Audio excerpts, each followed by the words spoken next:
Hello, everyone. Welcome to the Just to You podcast. My name is Eric Nicole, and I'm your host. If you are a first time listener, welcome to the conversation. And if you're a regular, I'm honored that you've decided to join me for another episode. The Just to You podcast is centered around a network of conversations which are meant to connect us, to inspire us, to find our own confidence, our own voice, and to live our own truth. And who knows, we might even learn a little something new that ultimately allows us to live in the sweet spot that I like to call the just do you space of being.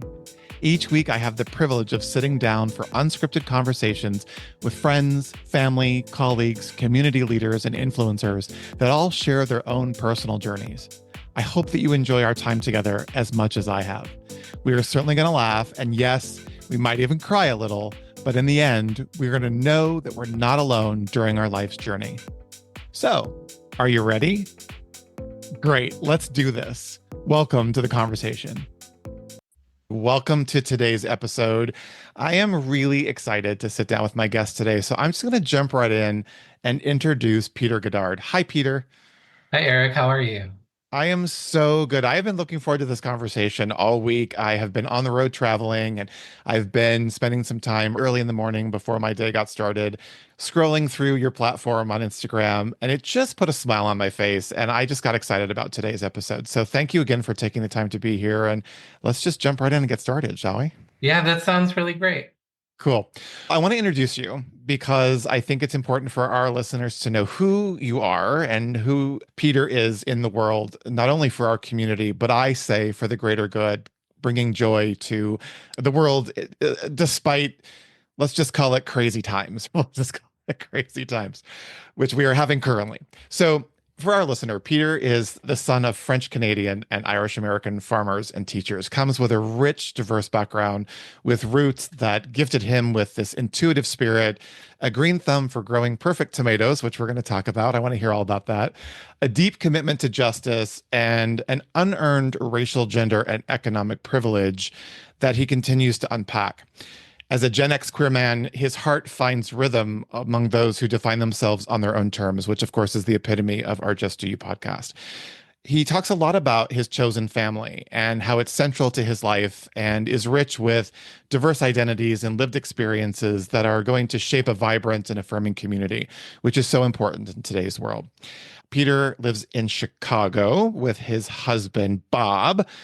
I want to talk about this too, because I want to hear some of these nicknames, but he has a loving talent for crafting ever-changing nicknames, but finds this sense of renewal in co-creating community. Again, something we all need right now. And it's a practice that was modeled by his parents in their small hometown grocery store. And he nourishes his joy through time in the outdoors, queer fiction, and creative adventures in the kitchen. So I'm going to use the words, Peter, that you use, and I'm going to say, hello, my love. How are you today? Hello, my love. I'm doing really well, and I'm really happy to be with you. When I sit down and I look at content for the podcast, the interesting dynamic and journey that we've all taken now is that we're bombarded on a daily basis, if not a minute by minute basis, with some heavy stuff. Yeah. And I'm going to lighten it up a little bit because I'm not here to talk about the craziness, but I'm here to talk about how we navigate through this.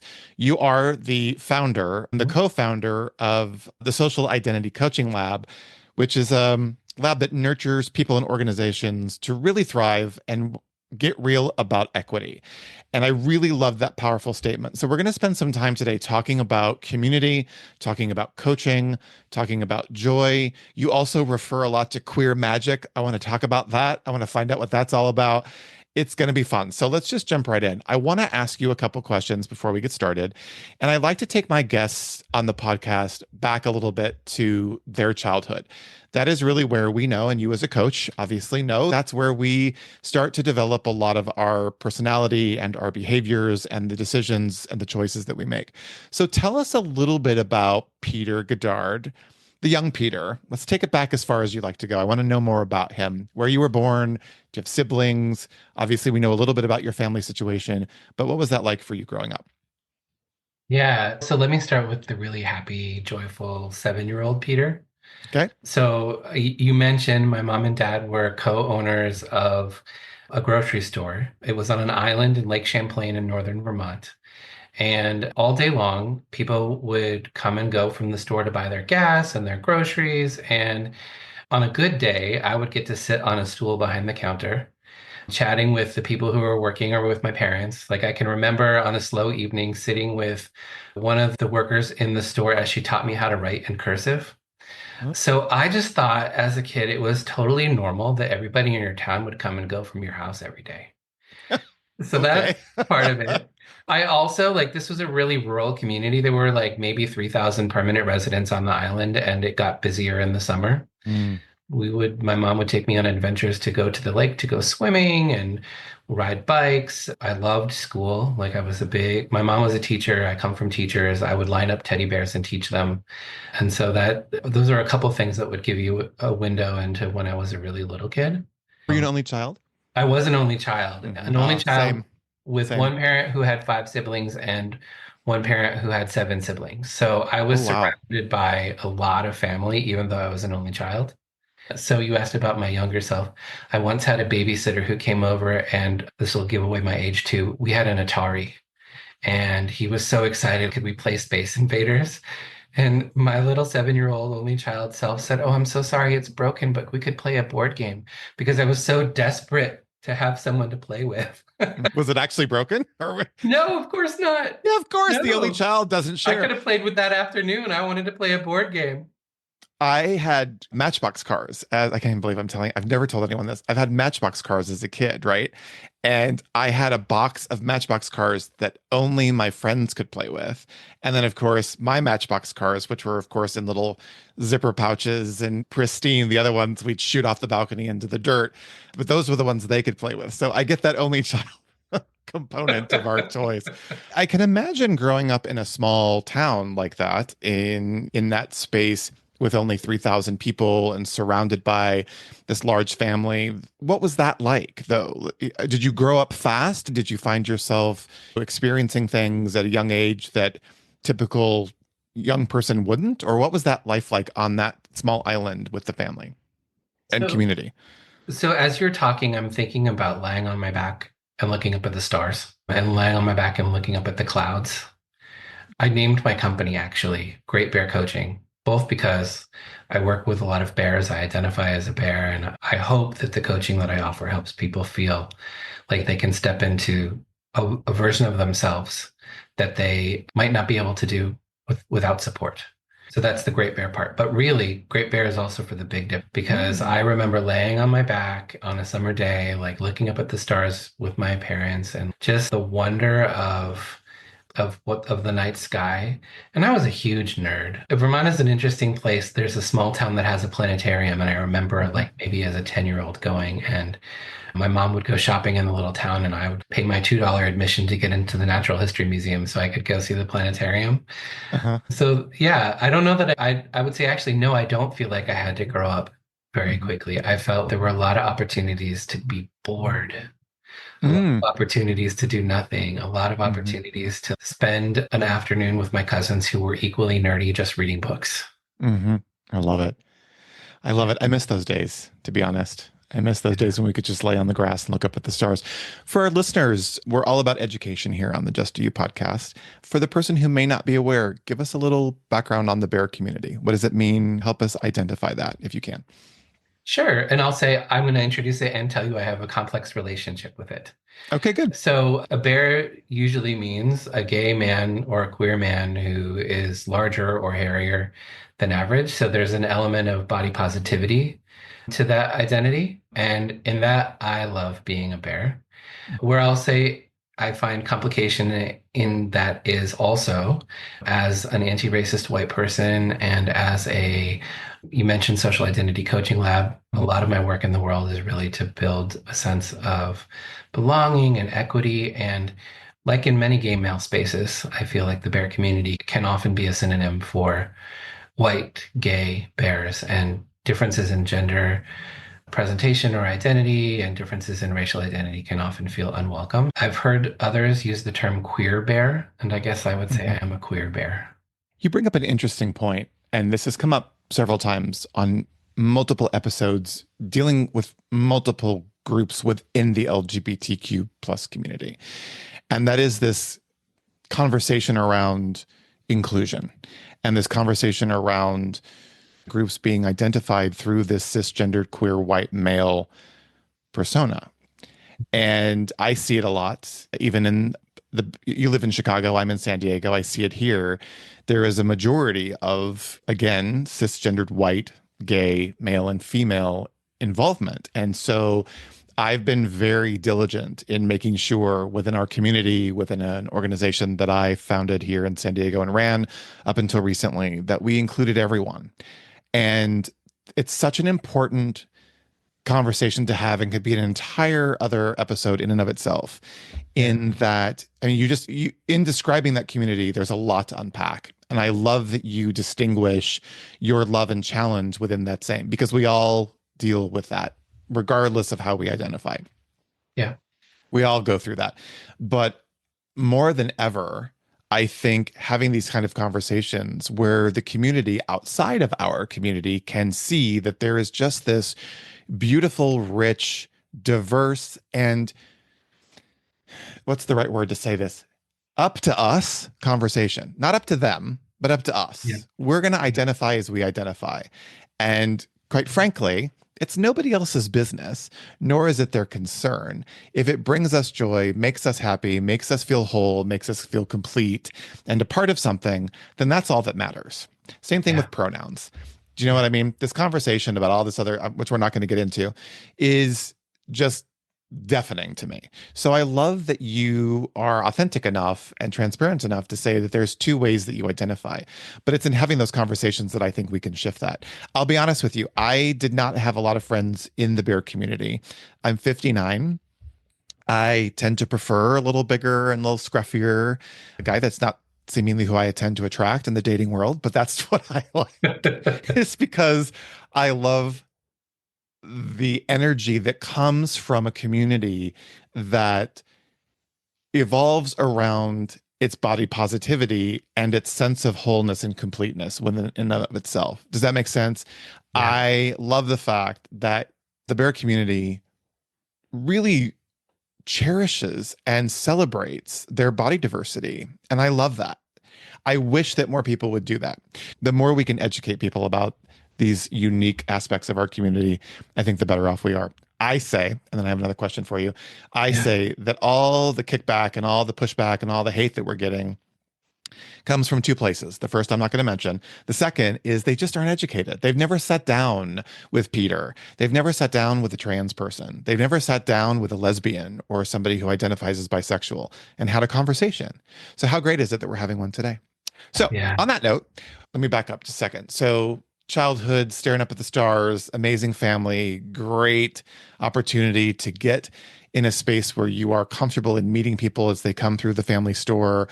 What happened next? Where did you go into high school and college? And where did this coaching practice come into play in your early youth? Or did it? Yeah. So I'll say it was a long journey to get there. Okay. So if I fast forward maybe to my late teens, my dad died when I was a teenager, which, thank you, and which I share because I feel like it was an experience that opened me, that made me more aware of the fragility of life. And also, I wouldn't want people to look at what I put out into the world and say, Peter is just ignorant about how hard life is. My connection to joy, which dates all the way back to laying earth and looking up the sky, is also grounded in an experience that life is challenging and life is hard and life is fragile. And so I just offer that as, okay, we could stop there on the journey of, so how did I get where I am today?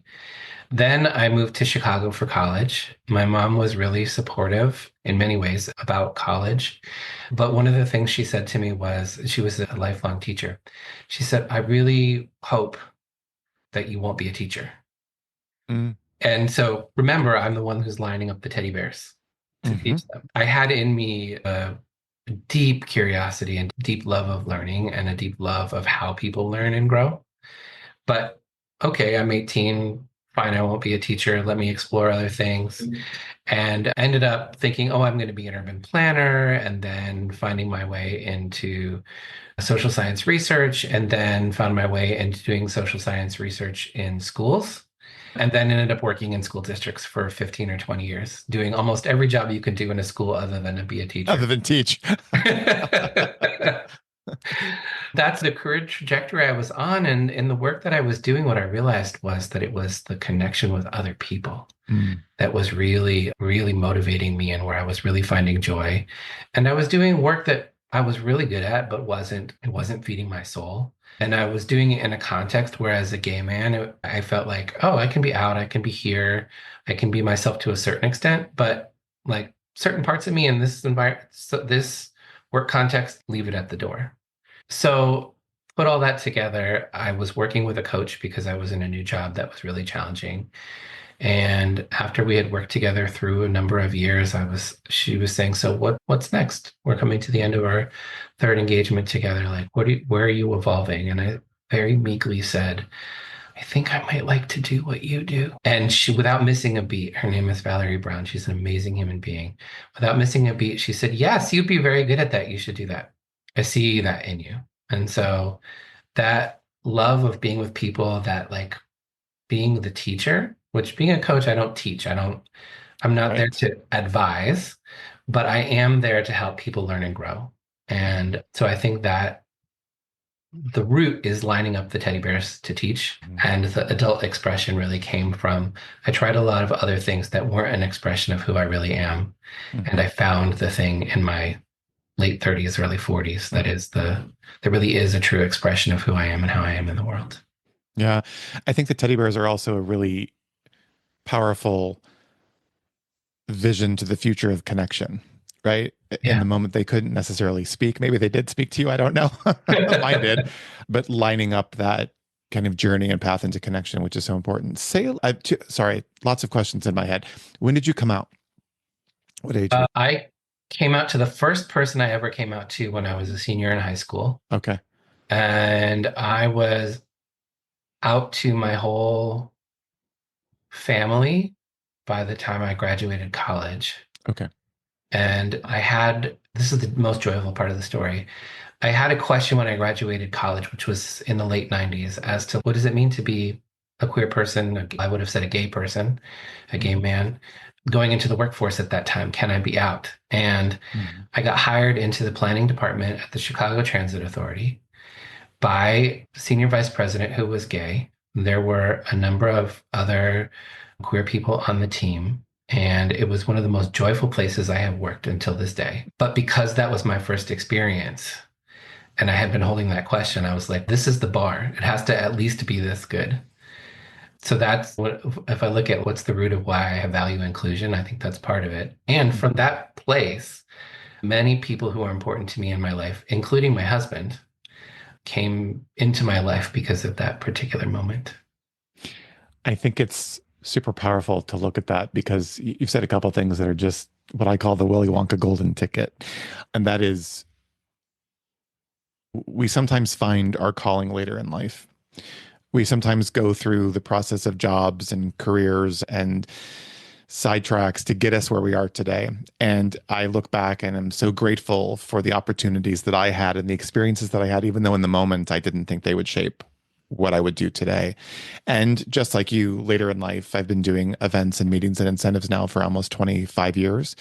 And what has brought me the most joy and brought me the most sense of fulfillment is this podcast, is this ability to connect people. I was doing it in my job, but it wasn't the same because once it was done, that conversation, that connection was done, Yeah. and we moved on to the next. And I so needed to find that tangible moment where I could put a finger on it. I could put a feeling to it. I could put a comment to the fact that what I was doing was the call, not but the calling that I was drawn to. And although I've had a hugely successful career in what I've done and loved it as well, it brought me amazing opportunity, travel the world, meet some amazing people, but it wasn't and isn't the be all end all of that fulfillment. And I think it's really important to find that. And I think when we are able to open ourselves up to have that conversation with ourselves or to hear a colleague or a coach or a mentor of ours say, yes, you should do that. And here's how you take that step. It's scary, Yeah. man. It's scary, which is why it's so important to have coaches like you to be able to guide us through that. I'm curious, when you came out, was that process easy for you? Was it challenging? What was that like? Yes. That's the shortest answer I could give. You're not the only person who's answered that way, by by the way. It was a lot of it was really joyful. So the first people I came out to were two friends I had in high school who were a brother and a sister, whose response was basically like, duh. And then I had a similar experience of friends in college in terms of there was a lot of, if not celebration, like definitely, oh, great. So yeah, thanks for letting us know who you are, which is not the experience not everybody in the 90s Right. had of coming out. Correct. I also was living far away from home. And recently, so I live in Chicago. I live on the north side of the city in Andersonville. And when I went to University of Chicago, so when I first moved here, I lived on the south side of the city. And the amount of time I spent on the Red Line, traveling from the south side of the city to what was then referred to as Boys Town, was considerable. It was my second education. And so there's something very sweet about those memories of exploring and like meeting some friends and being taken to my first drag show. And there was a bar on the north side of the city at that point where it was also a restaurant. So as a 19-year-old, I could go to dinner with friends. And then if I was lucky, I could blend into the scenery afterward in the bar after, because I would have gotten carted elsewhere and I was too much of a Mhm. nerd to have a fake ID.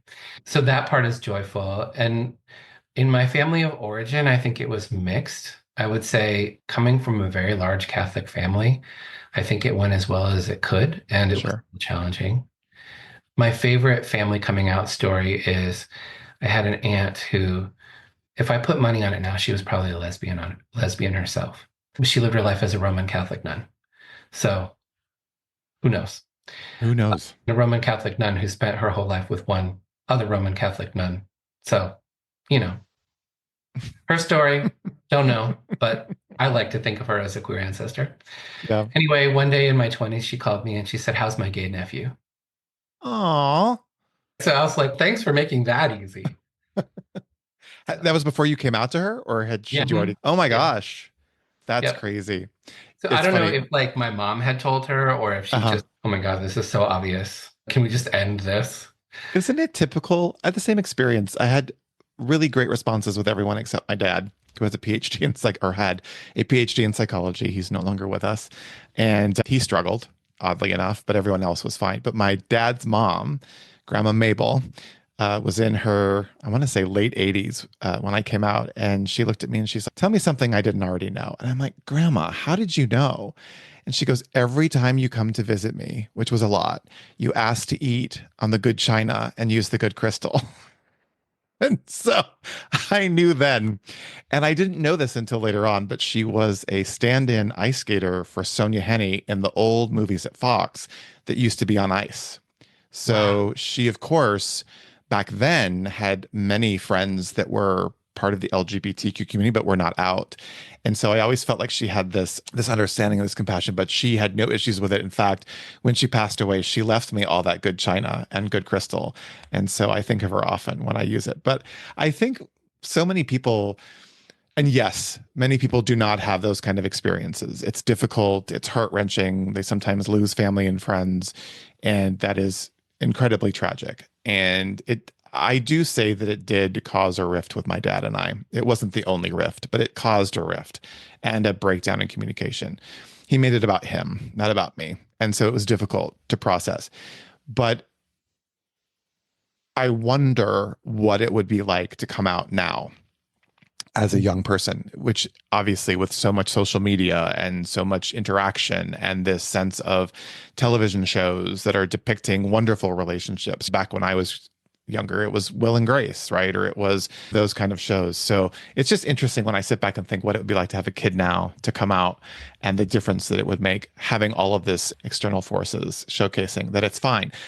I just wish a lot of people that have a problem with it these days would watch those shows because, again, I think they would really get to see that the community is really beautiful and vibrant and wonderful.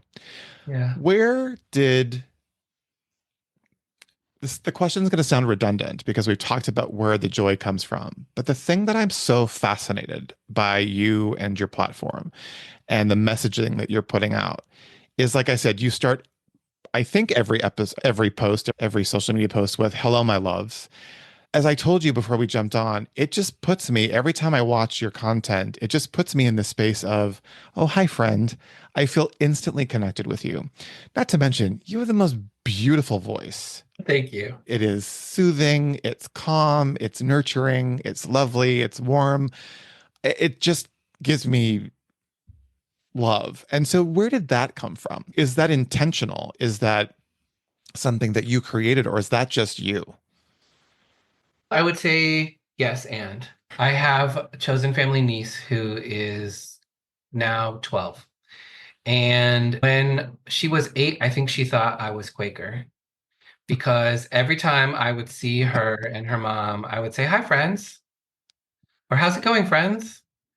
And so that was just it wasn't with an intention. It was just how I expressed myself. And so I think there's a part of me that is deeply connective, that deeply just wants to be in connection with other people. And it's been really fun to show that part of myself on social media. Mhm. I had somebody tell me, "Oh, your content that you've created makes me feel like it's a warm hug." Yes. And I'm being me. Of course, I cried. But part of why I cried was because I have had many coaching clients tell me the same thing, that being in a coaching space with me, the way that I listen, the way that I mirror, the way that I express myself just helps them feel deeply seen, heard, and valued. And for a long time, I wondered, how could I show other people what that is, people that I might be able to support them in their lives and in their growth and in their learning. And so social media was a place to play with that, is one. Two, "Hello, my love," is something I would say to our boyfriend all the time.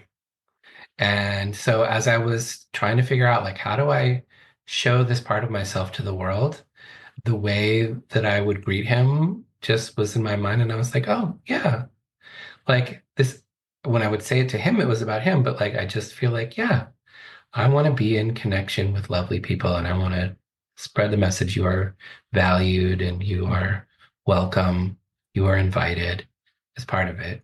And then I think the other part is that I have been holding so much grief about the Mm. world. And I will say, my greatest teachers about being queer and how to be queer in hard times are actually not queer people.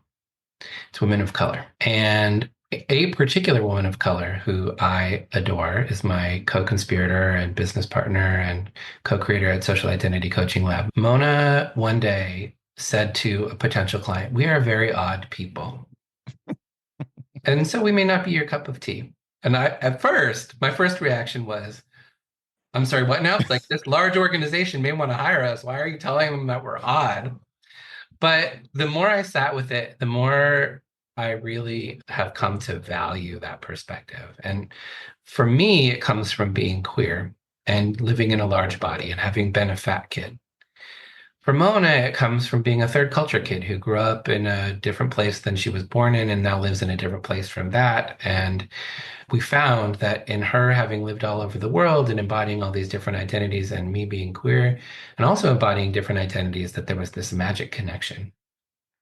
And I say that in response to your question of why are you talking about joy all the time? Part of what I've learned is the more you are your whole self, and I won't go down rabbit hole of can we really be our whole selves, but the more you are expressing parts of you that are genuine to you, the more I think it invites other people to do the same thing. And the more we embody joy, the easier it is to live with what is hard. So I'm bringing all those lessons into this content that I'm creating and wanting to share. And I've honestly taken it on as a mission that is, I originally started working with social media because I thought, how can I share with people about the work that I do so that I can find people who would want to work with me? And at this point, I couldn't care less about that. It does me good every day to put out some message that is about queer joy. And I hope it finds an audience of people who find that content meaningful and helpful to them in the lives they're leading. And if they want to get in contact, because we could work together, so much the better. So it really has just become a passion to just create the content because of what the content's about. Is that the queer magic that you talk about? Yeah, I think it's part of it. I think the piece that I was speaking about when I brought in my co-conspirator and friend Mona, I think you call it just do you. I think it is fully embodying yourself as you understand it that day, as much as you can, and the permission that gives you to exist in the world. Like it is a permission giving thing for me when I allow myself to show up in the world as I am. And the ironic thing is, I think it's a permission giving thing for other people too. And that's what's wrapped up in queer magic for me. So I do this all the time to my guests. Say that again. Talk about the permission part, because I think that's really powerful. Yeah.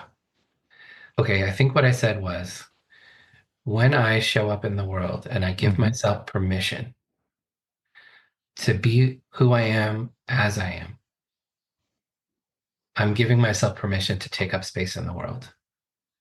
And in doing Let's so, I was, stop there, and we're going to go on to the next. You're giving yourself permission to show up in the world. That to me is the powerful point in all of yeah, this that I want our listeners to hear about, because right now that's being threatened. Our position in the world is being attacked. yep, And we have to remember that despite that toxic negativity that's coming at us, we have a right to be here and we're not going anywhere. And yet it's important for us every single day to wake up in the morning. It's why I got just you tattooed on my wrist. I can see it when I brush my teeth. I see it when I wash my hair.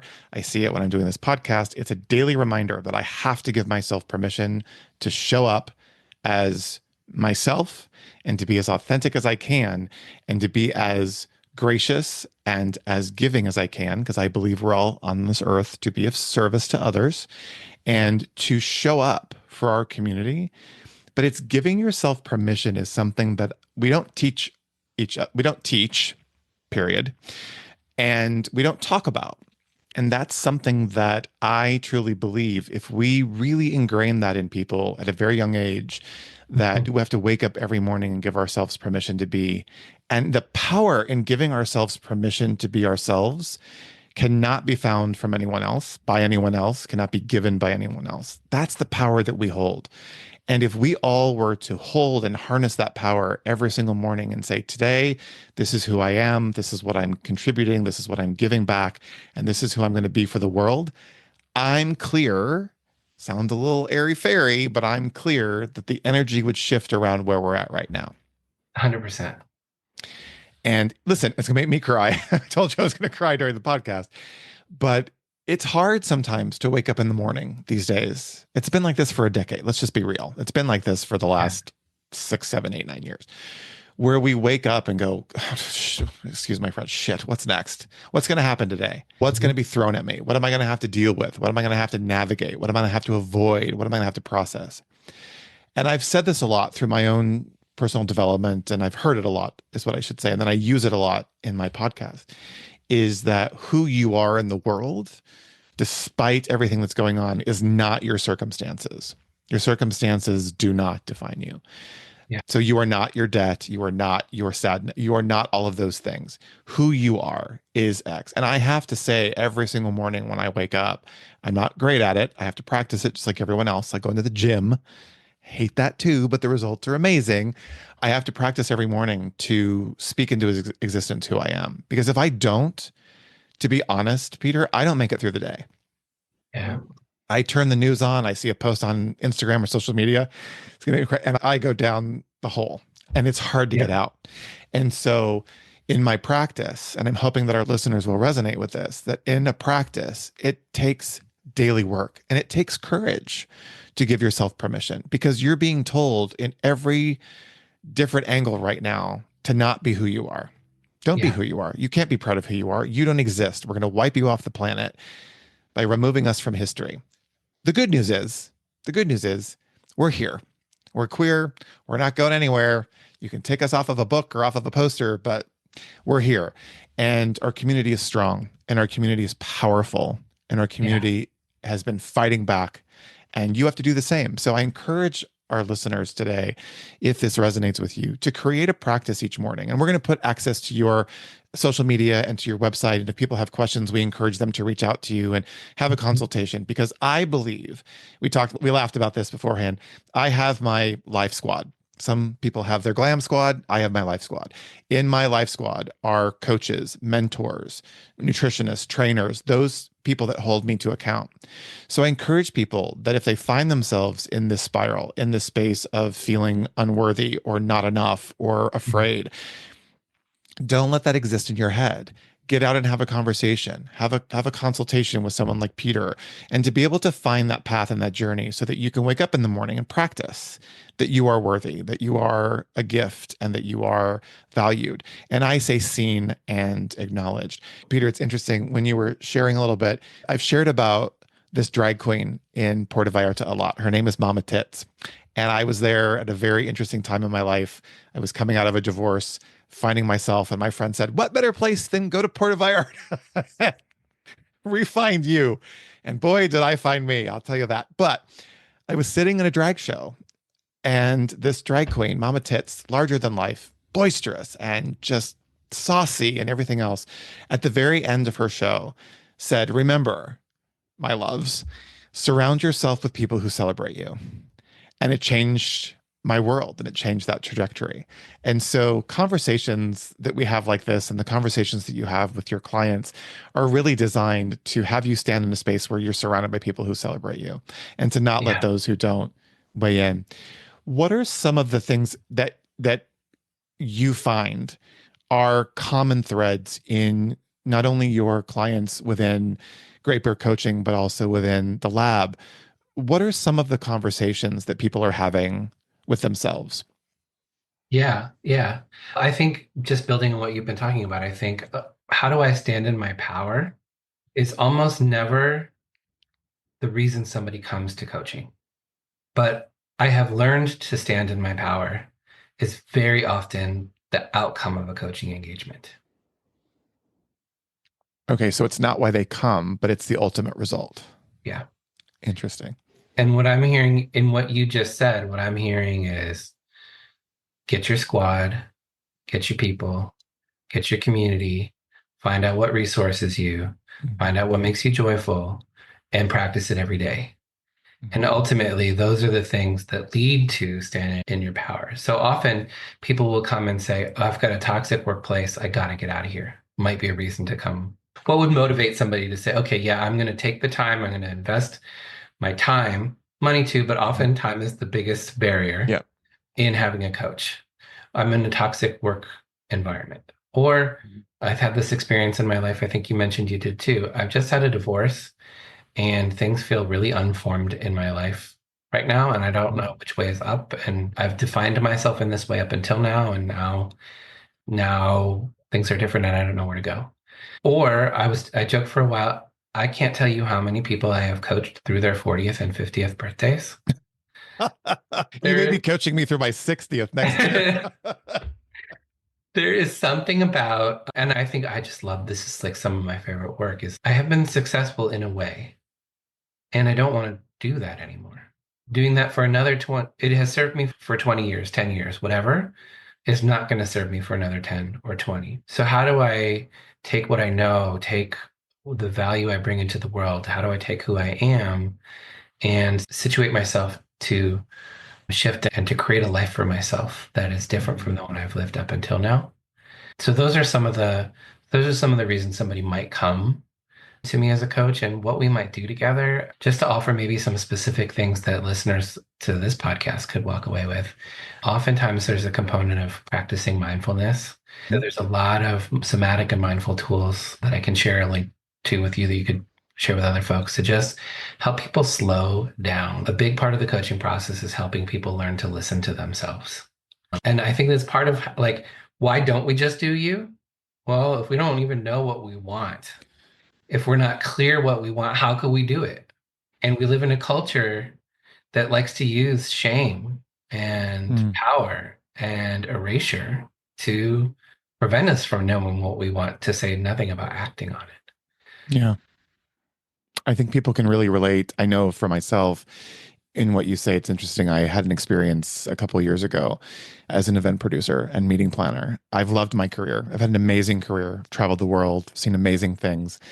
And there's been some challenges within a kind of co-leading team that I work with that's been very challenging and very toxic. And I remember standing on the site of an event, I think it was 2 years ago, and I was standing by myself. I was on a beach in Hawaii. I know that sounds boohoo, but that's where we were. And I was standing on this beach and I started to cry and I thought, is this how I'm going out? Like, Mm. is this how I'm going to leave this earth when it's my time dealing with this toxic person that is basically running my life? And it wasn't until I shifted, excuse me, with the help of my coach into outsourcing myself to work with other agencies. And in the working with other agencies, I found myself, and I wasn't the CEO like I am with my company. I was a trip director. I was part of the team, part of the staff. It wasn't about ego. I left that at the door. But what I found as a result of working with this new team and this group of people, that there was this beautiful moments with them, and that I found this renewed sense of belonging and a sense of self and a sense of, yes, this is what I'm good at. It's what I do love. And it's up to me to choose the projects that are going to carry me forward. But additionally, as you and I were talking beforehand, I want people to hear and understand and to really believe that it's okay to pivot.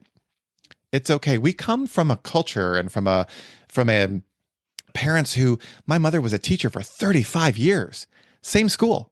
Our back then, our parents had the same job forever, and yet many times retired, stressed, tired, heart attack, all these issues, right?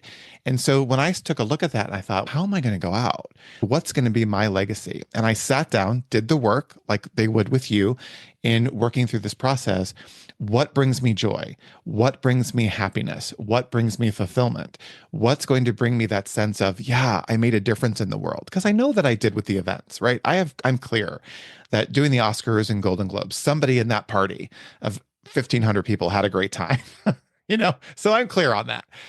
But what was going to be the legacy of Eric? What was I going to leave behind? And that's what we have to find, because especially in, I think, tumultuous times where we're pulled in so many different directions, whether you're a parent and you've got kids, you've got multiple jobs, you've got a big career, projects you're working on, building a house, whatever the case may be, it's distraction. And at the end, we have to be okay with saying, did I do everything that I wanted to do? Did I take the time to make sure that I explored, that I, even if I failed, that I explored, that I took a look at? And that's where coaching comes into play. And I think you said something that is a issue for our community, is unpacking, not only unpacking, but unpacking and leaving at the curb at some point through our process and journey, this conversation around shame that we have carried with us forever. And when I see you out spreading this joy and having this conversation about queer magic and being who you are, and that this space of just joy. And I want to be honest, not to say that you don't have situations in your life or circumstances in your life that are going to be tough, that you're going to have to deal with, that you're going to have to be faced with. We're all going to experience loss at some point in our lives. But when you wake up every morning and you create that joy, it does make dealing with the things that we have to deal with in our lives currently a little bit more effortless. Yeah. I remember, and I shared this before, around the election time, I wasn't doing my practice of mindfulness in the morning. And I remember waking up every morning with a sense of anxiety. Oh my God, what's going to happen today? And I was talking with one of my coaches, and she goes, first of all, take a breath, slow down. Are you doing your practice? And I'm like, no, but she's, do your practice. Yeah, but do your practice. And I promised her in that moment that I was going to do it. I took what typically took an hour and a half and condensed it down to about 45 minutes. Yeah. What that's done for me to work through all of this that's going on currently has been a life changer. You and please disagree with me and tell me if I'm wrong, Peter, but I don't think that we are able as human beings to navigate the chaos and the uncertainty that we are currently dealing with by ourselves in our heads sitting at home. No, we did not. I do not think we have my therapist talks about meat sack issues. Yes. And what he means by that is I've read that um, before. Yeah. this has to do with your biology. You can't Yes. think your way out of this. This is a biological imperative. And we evolved as a species not to go it alone. Mhm. So I think part of what I provide as a coach sometimes is if I have gotten myself stuck, and I've been in this place where I don't have people who deeply see, hear, respect, and try to understand me, where do I start? So sometimes I'll say, I am your community until you build your community. And building community, just as much as attending to joy, I think is part of the process. And just in a silly way, I'll give you an example. On my social media, I primarily play with Instagram. Every new follower, people must think I'm so bizarre. Every new follower who follows me, I reach out and I'm like, hi, I'm so glad you Isn't it followed great? me. I love it. How's your day going? And I'm sure that there's like a good 40%, 60, I don't know what percent of people who are like, who is this bizarre human being? But there are like 10 or 20% who have now become like people I regularly chat with. Like I look at what they create, talk Mhm. about things. And like, in addition to my chosen family and the people in my life, my everyday life who actually live in Chicago that I get to see, it's this extra dopamine boost of like, I have a bigger Mhm. community.